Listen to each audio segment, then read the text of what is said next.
And in front of me is Samsung Galaxy M51, and let me show you how to activate spell checker on the following device. So first of all, we have to open list of all apps, go to the settings then, and now you have to scroll down and reach general management. Now you can smoothly pick language and input, and then select on-screen keyboard.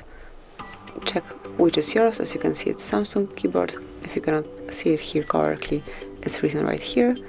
So now let's pick Samsung keyboard as it's your default one.